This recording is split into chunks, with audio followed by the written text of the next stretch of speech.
नमस्कार, मैं डॉक्टर स्वाति मिश्रा आज एक नए वीडियो के साथ आपसे मिल रही हूँ। गैप हो जा रहा है। आज जो यूनिट स्टार्ट कर रहे हैं वो हम लोग स्टार्ट कर रहे हैं फैमिली, मतलब फैमिली, मैरिज एंड किनशिप, इन सबको हम लोग एक साथ लेके चलेंगे। आप लोगों ने कई कई सारे टॉपिक्स दिए कि इस पे मैम वीडियो बनाई, इस पे वीडियो बनाइए, बट मैंने इसे भी चूज़ किया। पहले इसे चूज़ किया कि कई लोगों ने इस पे भी भेजा था। चूज़ करने के पीछे ये कारण है कि नेट वगैरह में ये टॉपिक बहुत ज़्यादा हैं और सिविल में ये टॉपिक का बहुत अपना इम्पोर्टेंस है। तो नेट के एग्ज़ाम में और सिविल के एग्ज़ाम में, इन दोनों ही एग्ज़ाम में ये टॉपिक बहुत ज़्यादा इम्पॉर्टेंट है। कई सारे स्टेट और सेंट्रल यूनिवर्सिटीज़ के सिलेबस में भी फैमिली, मैरिज और किनशिप पे क्वेश्चन आते हैं। देखिए, सोशियोलॉजी जो स्टार्ट करता है पढ़ना ना, वो सोचता है कि सोशियोलॉजी में सिर्फ परिवार, विवाह और नातेदारी है। मेरे साथ ये घटना खुद घटी है।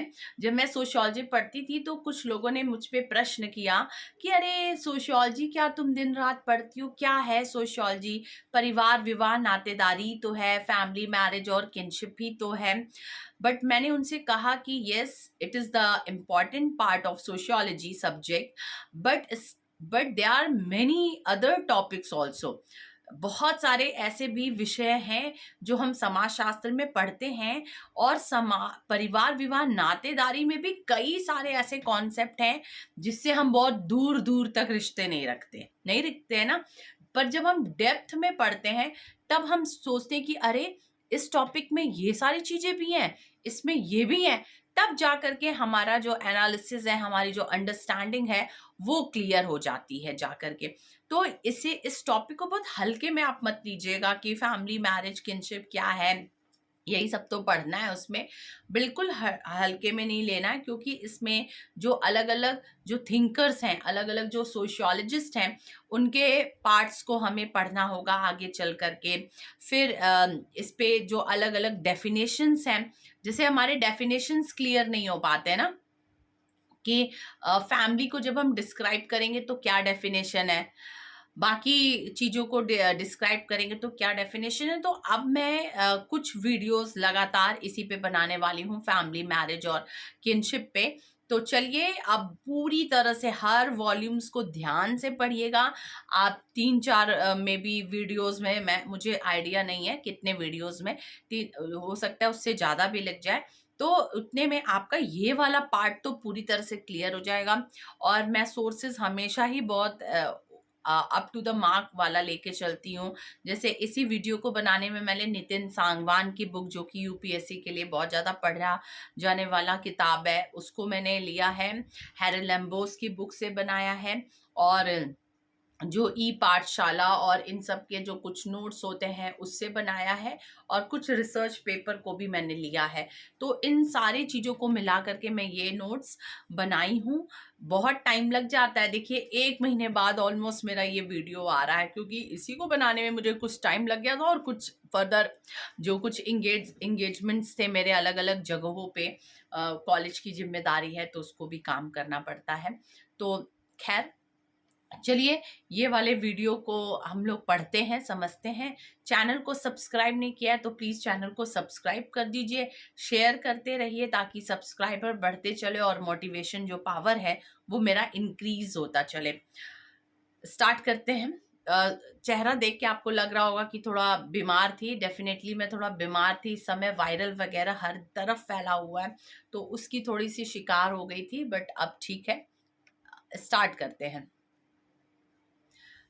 हमारा जो टॉपिक है, जिसको मैंने कई बार ऑलरेडी रट लिया है कि हमें फैमिली, मैरिज और किनशिप को समझना है, तो फिलहाल आज का जो वीडियो है पूरी तरह से हम फैमिली के कॉन्सेप्ट को समझना शुरू कर रहे हैं कि फैमिली का कंसेप्ट क्या है। तो concept and definition of family इसमें देखेंगे, कुछ चीजों को और देखेंगे। The family has often been regarded as the cornerstone of society. आप समझिए कि समाज, जैसे हमारे शरीर की जो रीढ़ की हड्डी होती है ना, बैकबोन, जिससे कि पूरी बॉडी हमारी खड़ी रहती है। हम कैसे खड़े हो पाते हैं, आप वीडियो में देखिए। कायदे से हम जब सही रहते हैं तो हम एकदम स्ट्रेट रहते हैं। अगर थोड़ा भी बैक में इशू हो जाता है, हम क्या हो जाते हैं, एकदम ऐसे झुक जाते हैं, झुकते हैं ना।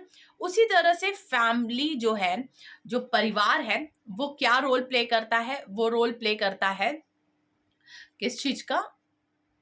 इसको डिलीट कर दे। वो रोल प्ले करता है एक इम्पॉर्टेंट बैकबोन का। इसलिए कहा जाता है कि फैमिली जो है वो कॉर्नर स्टोन है सोसाइटी का। इन प्री मॉडर्न और modern society it has been seen as the most basic unit of social organisation. हम सभी जानते हैं कि चाहे वो हमारा प्री मॉडर्न सोसाइटी हो, चाहे वो मॉडर्न सोसाइटी हो, आज का समाज या प्राचीन समाज, सभी में परिवार जो है एक बहुत बेसिक यूनिट्स के रूप में निकल करके सामने आया।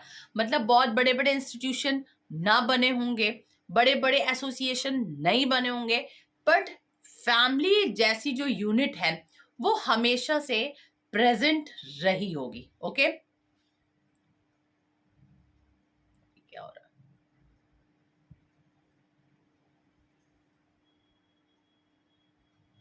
Just 1 minute।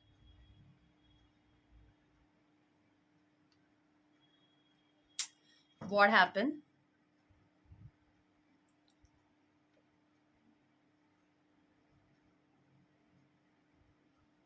ओके, एक बार फिर से लेते हैं इसको।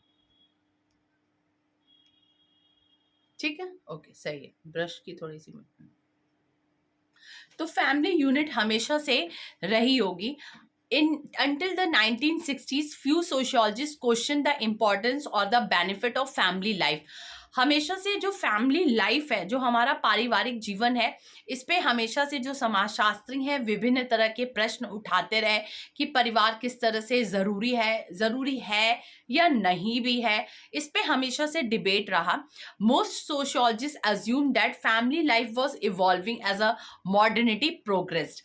कई समाजशास्त्रियों का ये मानना है कि जैसे जैसे आधुनिकता का विकास होते चला गया, वैसे वैसे जो हमारा पारिवारिक जो जीवन है, ठीक है, वो भी इवॉल्व होता चला गया। आप एकदम जो प्रिमिटिव लाइफ थी, जिसमें हम नोमैडिक लाइफ जीते थे, वहां पर ऐसा मानना है कि वहां पर परिवार का कोई कॉन्सेप्ट ही नहीं था, हम झुंड में रहते थे। बट जैसे जैसे मॉडर्निटी आती गई सोसाइटी में, वैसे वैसे फैमिली एज अ यूनिट जो है वो बहुत स्ट्रांग होते गई। Nuclear family was seen as well as adopted to the demand of modern society. अब फैमिली के भी बहुत सारे रूप हैं, जिसमें एक बहुत कॉमन हम सभी जानते हैं, न्यूक्लियर फैमिली। न्यूक्लियर फैमिली एक तरह का ऐसा परिवार निकल करके सामने आया जो कि आधुनिक समाज की देन थी। जैसे जैसे हम मॉडर्निटी की तरफ आगे बढ़ते चले गए, न्यूक्लियर फैमिली के जो डिमांड्स थे, जो नंबर्स थे, वो आगे बढ़ते चले गए। From the 1960s, an increasing number of critical thinkers began to question the assumption that family wasn't necessarily a beneficial institution। 1960s से एक डिबेट निकल करके सामने आने लगा कि is family a important beneficial institution और नॉट। ये निकल के आने गया कि क्या परिवार जो है वो एक लाभकारी संस्था है, क्या इसकी आवश्यकता है। इस पे 1960s के बाद से डिबेट आने लगे, जिसपे अलग अलग लोगों ने अपने विचार दिए। जैसे फेमिनिस्ट जो हैं, मार्क्सिस्ट हैं, क्रिटिकल साइकोलॉजिस्ट हैं, ये लोग जो हैं ये सब फैमिली के डार्क साइड पे ज़्यादा काम किए हैं। ठीक है, फेमिनिस्ट भी जो फेमिनिज्म का जो विचार आया, उन्होंने भी परिवार के डार्क साइड पे काम किया। ठीक है, Marxist, critical psychologists, these all are work towards the dark side of the family. From the following decades, the concept of traditional family has been weakened। और इधर कुछ सालों में हम देख रहे हैं कि जो ट्रेडिशनल फैमिली, परंपरागत परिवार का जो कॉन्सेप्ट था, ठीक है, जिसमें 3 पीढ़ियों की गहराई रहती थी, बाकी बहुत सारे चीजें रहते थे। एक चूल्हे पे बना खाना खाने का कॉन्सेप्ट था, एक पूर्वज पूजा को मानने का कॉन्सेप्ट था। इस तरह के परिवार की संरचना विगत कई दशकों से टूटना शुरू की। ठीक है, आगे देखते हैं क्या क्या और प्रॉब्लम्स आए धीरे धीरे, राइजिंग डिवोर्स रेट, हम देख रहे हैं कि जो डिवोर्स के रेट हैं, जो तलाक की दरें हैं वो तेजी से बढ़ती जा रही हैं। कोहेबिटेशन बिफोर मैरिज, एक टर्म है कोहेबिटेशन, आप लोग याद कर लीजिएगा, these are the sociological terms. Cohabitation before marriage, इसका कंसेप्ट बढ़ते गया। इसका मतलब क्या होता है? The state of living together and having sexual relationship without being married, बिना शादी के एक साथ रहना, सेक्सुअल रिलेशनशिप को कैरी करते रहना, इस प्रोसेस को कोहैबिटेशन कहा जाता है सोशियोलॉजी में। इसका प्रचलन दिन प्रतिदिन बढ़ते जा रहा है। Increasing number of single parent families, single parenting आप ज़्यादा देख रहे हैं। दैट मीन्स कि अकेले हस्बैंड अपने बच्चों को संभाल रहे हैं, या फिर अकेली जो औरतें हैं वो अपने बच्चों को संभाल रही हैं, due to some many reasons like divorce और सेपरेशंस। इन सब की वजह से ये सिंगल पेरेंट फैमिलीज जो है वो इंक्रीज होती जा रही है। And single person household, अकेला व्यक्ति घर को संभालना वाला concept, these are increasing day by day, ये धीरे धीरे इंक्रीज होते जा रहा है। and these are mainly due to, what are the reason behind this this negative side, क्या इस negative पक्ष का reason क्या है? ये जो चीजें हो रही हैं, rising divorce rate, cohabitation, single parenting, इसके बढ़ने के पीछे क्या कारण है? What are the reasons behind this?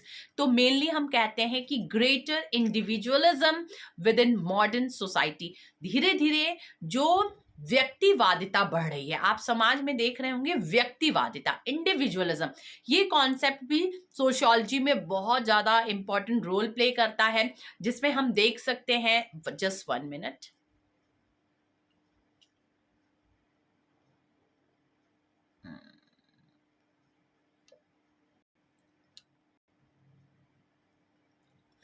जिसमें हम ये देख सकते हैं कि जो इंडिविजुअल्स का रोल है, वो इंडिविजुअलिज्म जो है वो बढ़ते जा रहा है तेजी से। मतलब इंडिविजुअलिज्म बढ़ने का मतलब कि व्यक्ति जो है वो सिर्फ अपने बारे में सोच रहा है, उसको सोसाइटी से बहुत ज़्यादा लेना देना नहीं है, उसको अपने रिलेशन से ज़्यादा लेना देना नहीं है। It is also due to this reason, सबसे बड़ा रीज़न यही है, ग्रेटर इंडिविजुअलिज्म। इंडिविजुअलिज्म का जो कॉन्सेप्ट मॉडर्न सोसाइटीज़ में धर कर रहा है, पूरा तेजी से घुस रहा है, उसकी वजह से फैमिली के स्ट्रक्चर में चेंजेस दिखाई दे रहे हैं। The second reason is instability and insecurity in people's life and in society as a whole. लोगों के अंदर जो है ना, वो इनसिक्योरिटी बहुत तेजी से आ रही है, लोगों के अंदर एक डर होते जा रहा है। और मैं ये बात कह रही हूँ क्योंकि मेरा तो काम ही है ऐसे लोगों से मिलना। मतलब मैं as a teacher, as a professor, almost हर दिन 2000 स्टूडेंट से मिलती हूँ, मेरा इंटरेक्शन होता है in the class, in the universities, आप लोगों से कुछ और मैं चीज़ें कर रही हूँ तो वहाँ पर। और मैं देख रही हूँ कि जो यूथ है ना, इंडिया की जो यूथ है, उनके अंदर निगेटिविटी बहुत ज़्यादा आ रहा है। आप भी अगर मेरे वीडियोस को सुन रहे होंगे तो मे बी आपके अंदर भी वो चीज़ें आ रही होंगी कि यार परिवार जैसी चीज़ों में कुछ नहीं रखा, शादी जैसी चीज़ों में तो कुछ नहीं रखा, आजकल लॉयल्टी है ही नहीं सोसाइटी में, फैमिली कहाँ चल पा रहा है, टूट रहे हैं, जिस वजह से भी आपके अंदर ये थिंकिंग हो रही होगी। मे बी आप सोसाइटी के स्ट्रक्चर को देख रहे होंगे, तो प्लीज़ आप सभी से रिक्वेस्ट है कि इस माइंडसेट से निकलिए।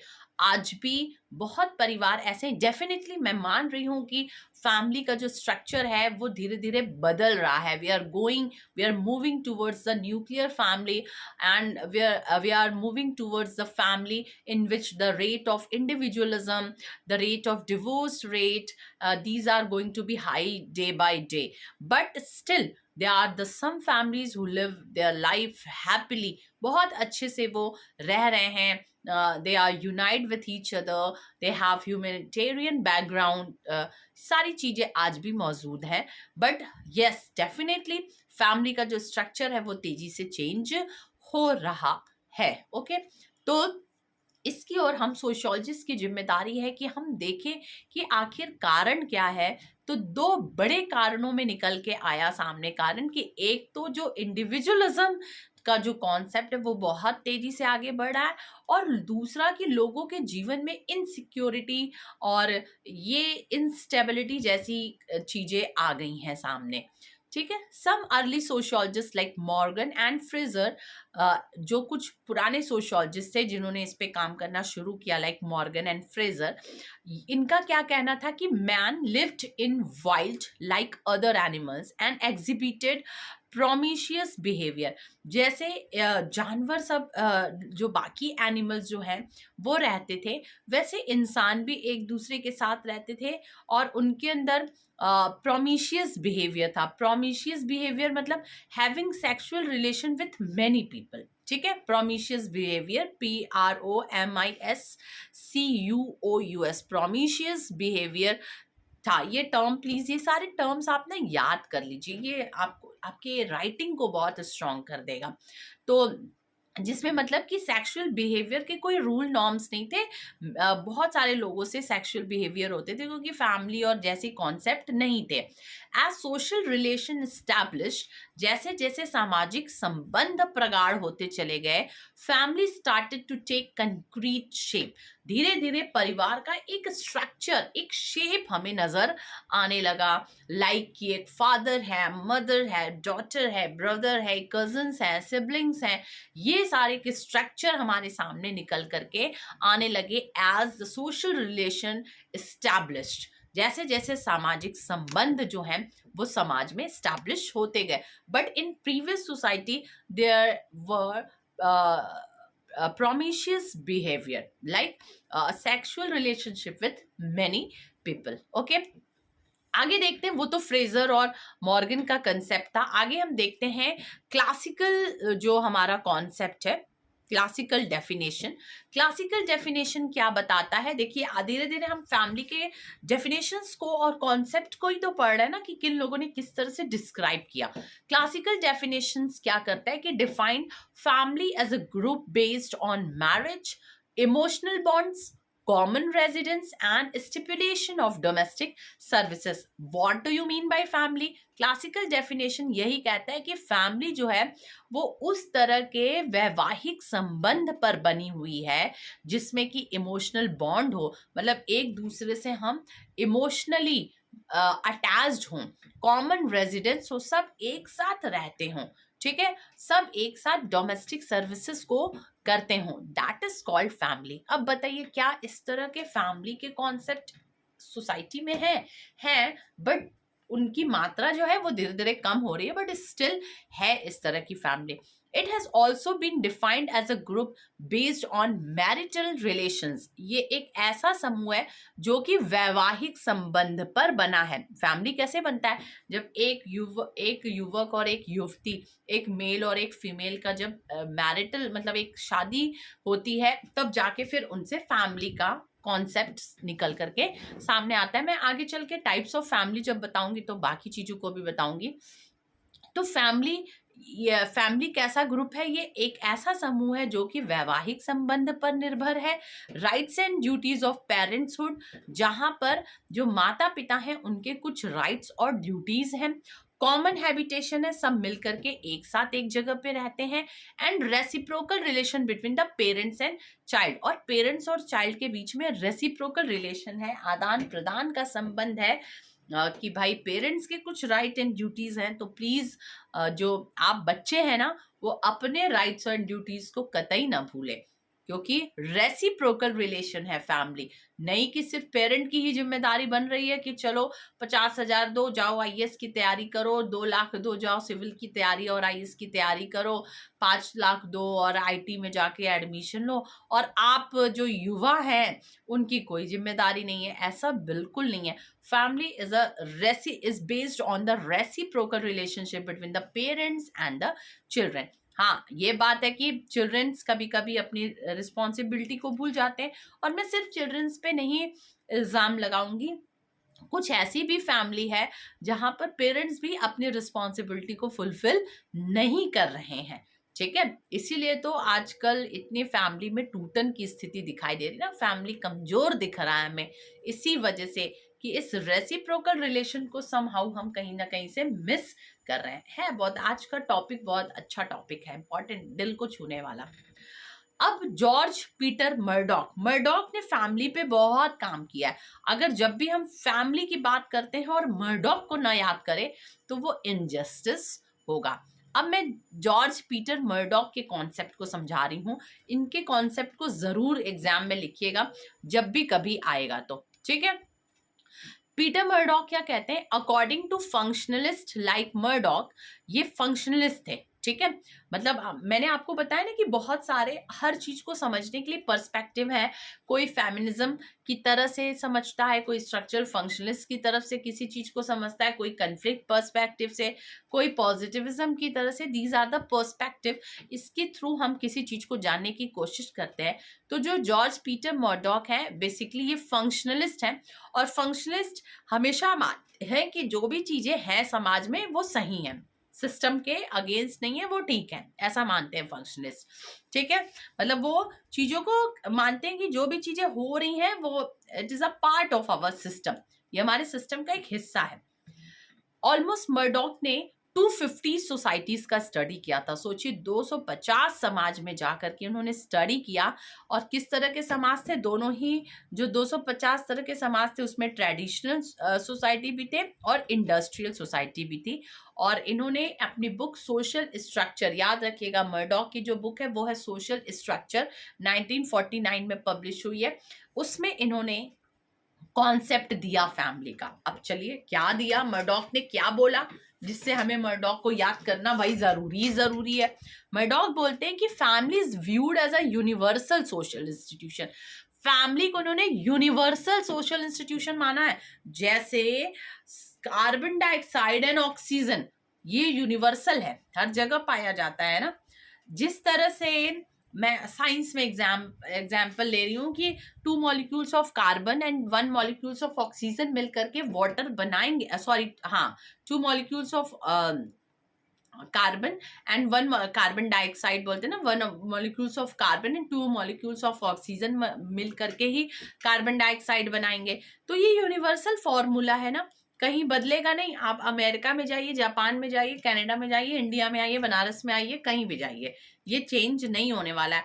इसी तरह फैमिली जो है वो यूनिवर्सल सोशल इंस्टीट्यूशन है, ऐसी सामाजिक संस्था जो हर जगह पाई जाती है। as it existed in all kinds of societies from hunting gathering to industrial society। चाहे वो हम हंटिंग गैदरिंग सोसाइटी ले ले, मतलब प्रिमिटिव सोसाइटी ले ले, या फिर हम इंडस्ट्रियल सोसाइटी ले ले, हर जगह फैमिली का कॉन्सेप्ट पाया जाता है, ऐसा मर्डॉक ने बोला है। ओके, आगे हम चलते हैं। मर्डॉक डिफाइन कैसे करते हैं फैमिली को कि family is a social group characterised by. Family को उन्होंने एक सोशल ग्रुप माना, जो हम कैसे कैरेक्टराइज करते हैं, कॉमन रेजिडेंस से, मतलब परिवार जहां पर सब, मतलब वो समूह जो सब एक साथ रहते हो, सबका रेजिडेंस जो है वो कॉमन हो तो परिवार कहलाएगा। इकोनॉमिक कोऑपरेशन, सब में आर्थिक जो है सहयोग की भावना होगी। ऐसा नहीं कि मैं कमा रहा हूं तो मैं अपना बैंक बैलेंस मजबूत किए जा रहा हूं, बाकी दूसरा वाला भूखा मरे, ये परिवार नहीं है। इकोनॉमिक कोऑपरेशन होना चाहिए, सभी को हम एक दूसरे का आर्थिक सहारा बन करके खड़ा होना है, ये फैमिली है। रिप्रोडक्शन होना चाहिए, मतलब एक जनरेशन अपने आगे की जनरेशन को जन्म दे। Includes adult of both sexes, जहां पर दोनों सेक्स प्रेजेंट हो, मेल और फीमेल। अप्रूव्ड सेक्सुअल रिलेशनशिप, जहां पर सेक्सुअल रिलेशनशिप हो और अप्रूव्ड हो, और वो अप्रूव्ड कैसे होगा, वो मैरिज के बाद ही होगा। इंडियन सोसाइटी में तो भाई यही है, बिना शादी के आप सेक्सुअल रिलेशन को आगे कंटिन्यू नहीं कर सकते, कर सकते हैं but this is against our ethics and morality and against our Indian culture and against the definition of family. Okay, 1 or more children own or adopted, ये हो सकता है कि आपके एक से अधिक बच्चे हों, चाहे वो आप एडॉप्ट किए हों, चाहे वो आपके खुद के हों, वो फैमिली का पार्ट है। ऐसा नहीं कि एडॉप्टेड बच्चे जो है वो फैमिली का पार्ट नहीं है और आपके खुद के बच्चे फैमिली का पार्ट है, ऐसा बिल्कुल नहीं है। तो फैमिली के कंसेप्ट में क्या क्या चीजें निकल के आई, कॉमन रेजिडेंस होना चाहिए, इकोनॉमिक कोऑपरेशन होना चाहिए, रिप्रोडक्शन है मतलब आगे पीढ़ियां पैदा होती रहनी चाहिए, includes both sexes, male and female. फिर approved social sexual relationship and children own or adopted, कोई भी हो, ठीक है. Such norms vary from society to society. पर ये जो पूरे नॉर्म्स दिए हैं मर्डॉक ने, वो एक समाज से दूसरे समाज में बदल भी सकता है. जैसे न्यू गैना का बैनरो एक वो है, ग्रुप है. यहाँ पर क्या है देखिए, the husband does not have sexual relationship with his wife. एक हस्बैंड अपने वाइफ से तब तक सेक्सुअल रिलेशन नहीं करेगा until she has borne a child by a friends of his father. सोचिए, वो दूल्हे के पिता का जो दोस्त है, उससे जब तक उसकी पत्नी को बच्चा नहीं हो जाता, तब तक वो हस्बैंड अपनी वाइफ से सेक्सुअल रिलेशन नहीं करेगा. देखिए, मतलब होल सोल ये नॉर्म्स रहेंगे, बट इसमें चेंजेस आ सकते हैं. ये फैमिली टू फैमिली है, कहीं पर अलग है, कहीं पर अलग है, कहीं पर सेक्सुअल रिलेशंस के अलग पैरामीटर्स हैं, डेफिनेशंस हैं, कहीं पर अलग है, कहीं पर कॉन्सेप्ट थोड़ा सा अलग है. इसीलिए मैंने यहाँ पर बैनर ऑफ न्यू ट्राइब्स का एग्जाम्पल दिया. The parent child relationship therefore is not necessary biological ones. तो एक बात क्या निकल के सामने आई कि जो पेरेंट और चाइल्ड का रिलेशन है वो बायोलॉजिकल कतई नहीं होगा. हो सकता है, पर इट इज नॉट ओनली, ये अकेला नहीं होगा. मतलब बायोलॉजिकल मतलब कि अगर मैं पिता हूं और मेरा पुत्र है, या मैं माँ हूं और मेरा बच्चा है, तो मेरा बायोलॉजिकल रिलेशन जरूरी नहीं हो कि मेरे ही कोख से पैदा हो, ऐसा जरूरी नहीं है. वो एडॉप्टेड भी हो सकता है. देखिए, बैनर ऑफ न्यू गिनी में एडॉप्टेड है ना, उसके फादर के फ्रेंड से बच्चा हो उसकी वाइफ को. सोचिए क्या क्या नियम है ना. Its important is primarily social children being recognized as member of particular family whether or not the adult spouse have biologically preceded them. तो जो spouse हैं, जो माता पिता हैं, जो मेल फीमेल हैं, जो spouse हैं, मतलब जो कपल्स हैं या पार्टनर्स हैं, उनके खुद के बच्चे हों ऐसा जरूरी नहीं है. हाँ, बच्चा हो और समाज उसको एक्सेप्ट करे. तो सोसाइटी में ना सोशियोलॉजी में सोशल एक्सेप्टेंस इज नेसेसरी. आप देखिए, सोशल ग्रुप का भी डेफिनेशन पढ़ेंगे ना, तो ग्रुप के डेफिनेशन में भी आप मान रहे हैं कि मैं उस ग्रुप का सदस्य हूं, पूरा जरूरी नहीं है. वो ग्रुप मान रहा है कि आप उस ग्रुप के सदस्य हैं, सिर्फ इतने से भी बात नहीं बनेगी. समाज भी मान रहा है कि आप उस ग्रुप के सदस्य हैं, तभी आपको उस पर्टिकुलर ग्रुप की सदस्यता मिलेगी. उसी तरह परिवार में भी ये जरूरी नहीं कि आपके खुद के बायोलॉजिकल बच्चे हों, आप एडॉप्टेड भी हैं, बट समाज आपको मान्यता दे दी कि yes, he is the son of yours, ये आपका बच्चा है. तो अब आप जा करके ये फैमिली के कंसेप्ट को पूरी तरह से फुलफिल करेंगे. समझ में आया मर्डॉक का डेफिनेशन. अब हम आगे चलते हैं. MacIver and page. MacIver and page ने बताया कि कुछ जरूरी फीचर्स तो फैमिली में होने ही चाहिए, जैसे यूनिवर्सलिटी. मैंने पहले ही बता दिया कि जो परिवार है वो यूनिवर्सल नेचर का है, मतलब ये हर समाज में पाया जाता है. वो हंटिंग एंड फूड गैदरिंग हो, एग्रीकल्चरल सोसाइटी हो, मेडिवल सोसाइटी हो, एंशियंट सोसाइटी हो, मॉडर्न सोसाइटी हो, इंडस्ट्रियल सोसाइटी हो, कोई भी समाज हो, वहाँ पर परिवार नाम की संस्था, फैमिली इंस्टीट्यूशन पाया ही जाएगा. हाँ, उसके फीचर्स अलग अलग हो सकते हैं. Affective affinity. अफेक्टिव एफिनिटी मतलब क्या होता है कि provides emotional basis for the existence of members. Affective affinity होनी चाहिए, मतलब हम इमोशनली एक दूसरे को सपोर्ट करें. Limited size. साइज की भी लिमिटेशन है, आगे चल करके मैं इसको और क्लियर करूंगी. न्यूक्लियर पोजीशन मतलब फैमिली ऑक्यूपाइज अ की पोजीशन. जैसे अगर सोसाइटी में फैमिली जो है वो की पोजीशन पे होगी और फिर बाकी चीजें पेरीफेरी पे होंगी. मतलब आप देखिए, कई लोगों के मुंह से सुनिए कि भाई परिवार मेरी प्राथमिकता है, तो फैमिली की पोजीशन होनी चाहिए. Responsibility of the members. जो सदस्य हैं, जितने भी परिवार के सदस्य हैं, सबके अपने अपने रोल्स और सबके अपने अपने रिस्पॉन्सिबिलिटीज हैं. ऐसा नहीं कि एक बस अपने रोल को प्ले कर रहा है, बाकी से किसी से मतलब ही नहीं है, ये फैमिली नहीं है। एंड सोशल रेगुलेशंस, कुछ सामाजिक नियम कानून भी हैं। Lay down the values which members have to follow, हर फैमिली के अपने सोशल रेगुलेशंस होते हैं जिसे हर सदस्य को मानना तो जरूरी होता है। तो ये फैमिली का कॉन्सेप्ट मैकाइवर एंड पेज ने दिया। समझ में आया? आगे चल करके हमें कुछ और कॉन्सेप्ट को पढ़ना है, जिसे हम नेक्स्ट अपने वीडियो में पढ़ेंगे, क्योंकि फिर आपको बहुत ज़्यादा लगने लगेगा। ऑलमोस्ट 30 मिनट्स का ये वीडियो होने जा रहा है। तो अब आगे के डेफिनेशन में, कॉन्सेप्ट में हम कुछ और लोगों को पढ़ेंगे। जैसे अभी हम लोगों ने मैकाइवर और पेज को समझा, मर्डॉक को समझा, हमने क्लासिकल डेफिनेशंस को समझा, हमने मॉर्गन और फ्रेजर को समझा, हम लोगों ने एक जनरल कॉन्सेप्ट को समझा एंड चेंजिंग पैटर्न को समझने की हम लोगों ने कोशिश की। अब आगे चल करके हम लोग Parsons, Levi Strauss, Ross, general concept, इन सारी चीज़ों को समझेंगे।